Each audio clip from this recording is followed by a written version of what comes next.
جوړ بخیر ستړي مه شئ د هپي لایف یا هم خوشحاله ژوند چینل قدرمنو لیدونکو او اوریدونکو ستړي مه شئ وخت مو بخیر هیله مند یم چې روغ جوړ به اوسئ لکه څنګه چې تاسو ګورئ نن راغلي یو کابل ښار کارتناو سیمې ته چیرته چې د معتادینو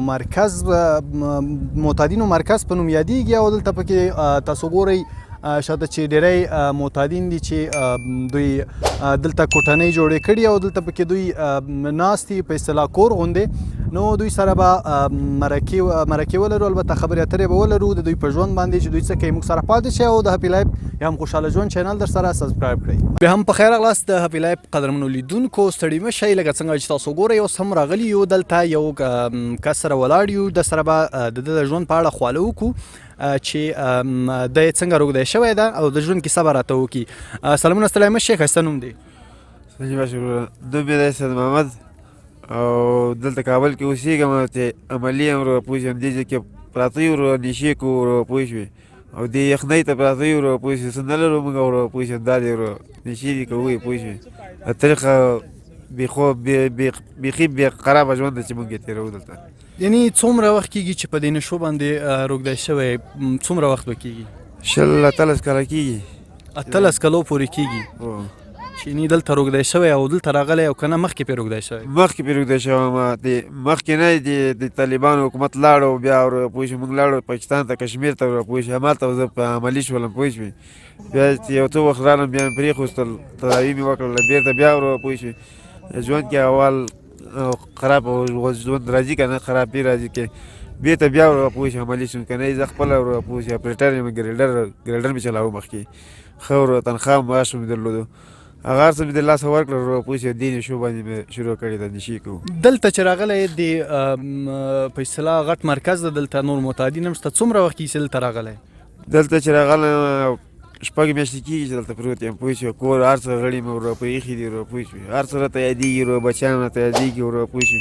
خو دې نشو نه موږ روزنه پوه شوې در بدره کړي او دغه دی ورو نشو ته پراته یو کور نه پاتې دی واده خو لرې په اصطلاح بچیان لرم ورو څو بچیان لرې کورنۍ غړي څومره دي بچیان لرم 2 بچیان لرم 2 بچیان لرې یک یوازې 2 بچیان یوازې 2 بچیان لرم ستا څو کاله عمر ده زما که 15 شاوخوا ده 15 کاله عمر ده خو 18 کاله کېږي چې مثلا ته په دې نشو روږدی شوی په سر کې دې کومه نشه کوله چې مثلا اوس تر دې حالته پورې رسېدلی یوې ابتدا دې له څه شي نه شروع کړله چې مثلا ته پرې عملي ابتدا مې د اول چرسو نه شروع کړې وه نسوار مې شروع کړل بیا مې چرس شروع کړل پوه شوې او چرسو باندې چې چا روږدی کړم بچه خاله مې و پوه شوې هغه په چرسو هم روږدی کړم چرسو نه بیا راسره کلنډر و پوه شوې بیا په چرس سګرټ کې به پوه شوې پوډر راته اچول یو 6 ورځې 10 ورځو پورې مطلب دغه شي پوه شوې سګرټ کې راته راکول یعنې دې کې چل در سره کوو چې تا د سګرټ کې پوډر اچول اول نه چل در سره کوو وروسته چې کله زه عملي شول نو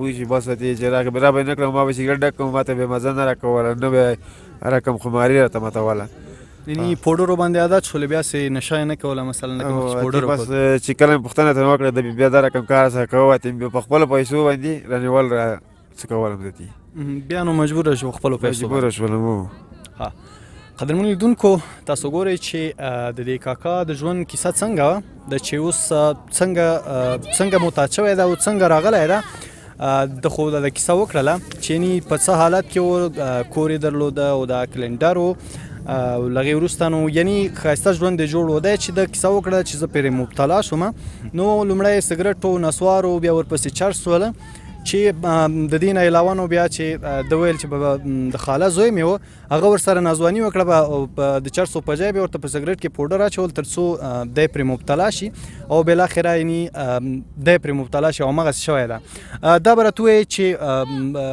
کورنۍ غړي خو 3-4 نفره یاستئ څو نفره یاستئ خاص بس ما سره 4 نفره دي 4 نفره یاستئ 2 بچیان دي یو زه یم کورواله ډېر ښه کورنۍ غړي کې دا چې اوس راغلی ته کورنۍ کې څوک ډېر در باندې ګران والا کورنۍ کې خو بس نو ټول ګران دي لاول خو پوه شو خو یو کشر بچی مې ډېر بیخي بس سترګو نه مې اخوا دېخوا نه کېږي دومره وخت کې چې ته له کور راوتلی تا پسې څوک نه دي راغلي چې چېرته یې څوک دې پوښتنه وکړي د کور له خوا نه زامن دي کوم یو تا پسې نه ده راغلی چې پوښتنه دې وکړي زامن خو مې ډېر واړه دي که نه مشر زوی مې 8-9 کالو ده دا بل 2-3 کالو به 2 کالو ده کشر ستا شوی. 15 کاله عمر دی نی په څو کلنۍ کې تا واده کړی ده؟ ما 2012 کې مې واده کړی ده.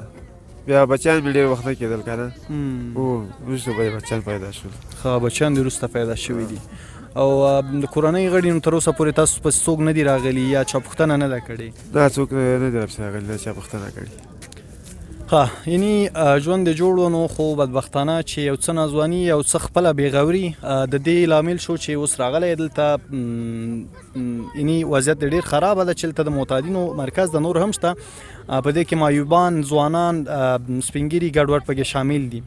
نو ته به دا راته وایې چې د ژوند یو جالبه خاطره دی چې په دومره وخت کې تا مخکې دې کلنډري کوله کلنډر وي او له دې وروسته اوس عملي شوی نو ته به داسې د ژوند یو جالبه خاطره موږ سره شریکه کړې.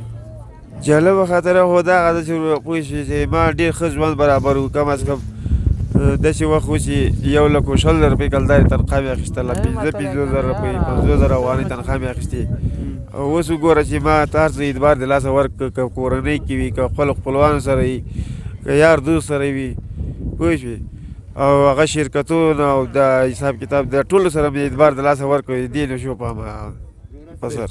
بالکل نو دا به راته وایې چې تاسو پسې دومره وخت کې مثلا 6 میاشتې تا یادونه وکړه چې زه دلته یم مخکې له 6 میاشتو هم کله کله راتلې کله درته دولت توجه کړې ده که نه شفاخانې ته یې وړی بستر کړی او که نه؟ او دولت توجه موږ ته کړې ده پوه شوې بس تداوي مې وشوله پوه شوې بس خو خامخا کور کې لږ څه ناڅه جنجال راغی پوه شوې بیا شروع وکړه بیا مې بیا پرېښوستل بیا چې پوه شوې مطلب دا حکومت چې راغی او هغه جمهوریت حکومت لاړو بیا حالات خراب شو پوه شوې بس غریبي شوله د ډېر پریشانۍ د وجې نه بیا رالو پوه شوې بیا په نشو کې دا بیا مبتلا دا 6 میاشتې کېږي چې همدلته پروت یم. بس یعنی زړه دې کېږي او مثلا غواړې چې جوړ شي مثلا روغ صحت پیدا کړې؟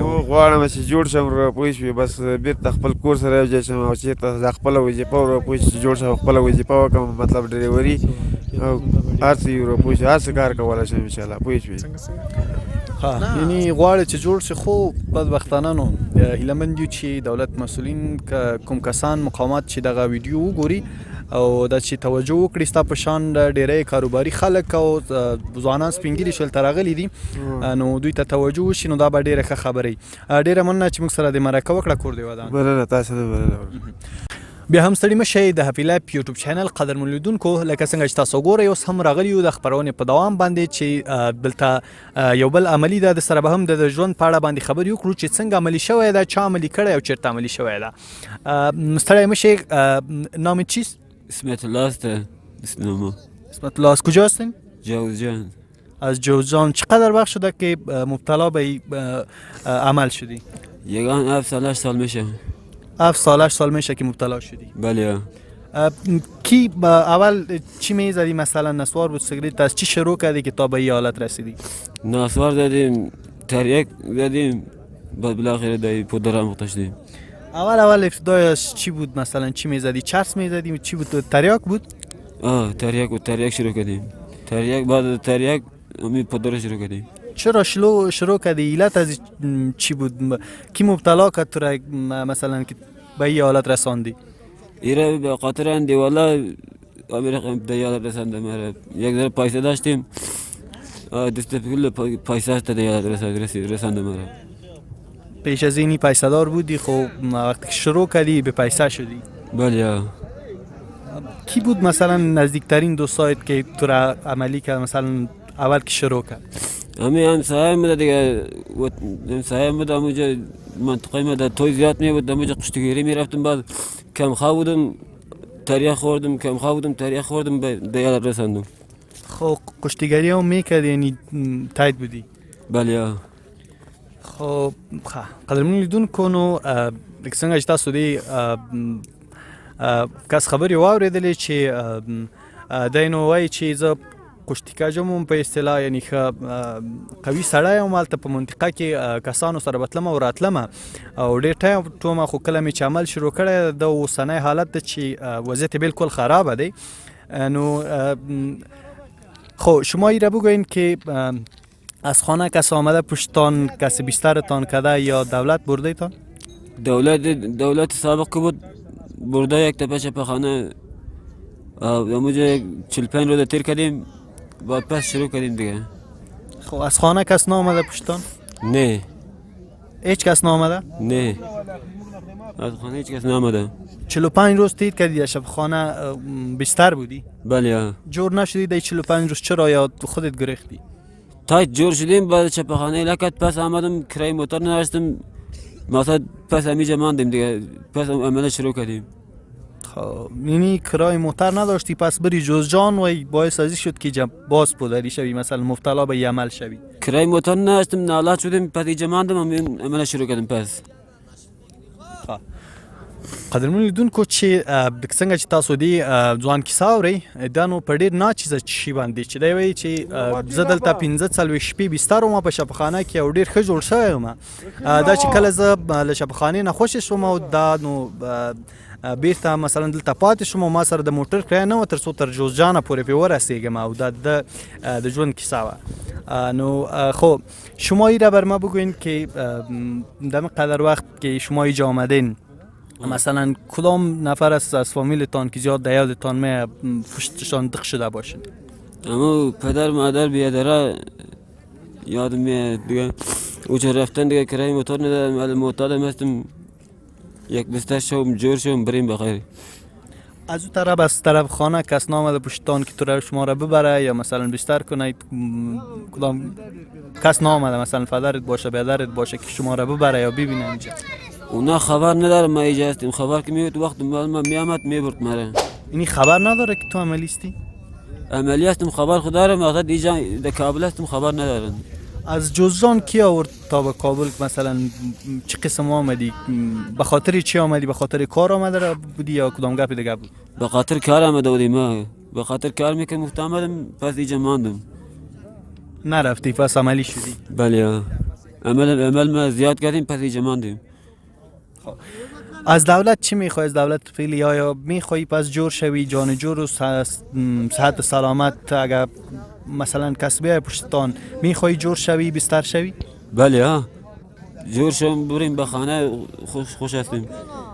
خوش هستی؟ بله قدرمن لیدونکو دا نو د دې کابل ښار کې د هغو معتادینو حال ده چې د کابل کارتنو سرتپه چې دلته نو مشهور ځای ده او دلته ډېرې کوټنۍ دوی جوړې کړي دي شپې ورځې هلته سبا کوي د ژمي په دې سخت یخنۍ کې بغیر د دې د کابل کارتنو سایې نه د دې نه بغیر نورې د سایې دي په کابل کې چې دلته د معتادینو مرکزونه پکې دي. ډېره مننه چې خپرونه مو موږ سره واورېدله. تر بیا بلې خپرونې ستاسو درانه چوپړ ته حاضرېږم. تاسو ټول په لویه بښونکي څښتن تعالی سپارم له توجه اورېدونه مو نړۍ مننه.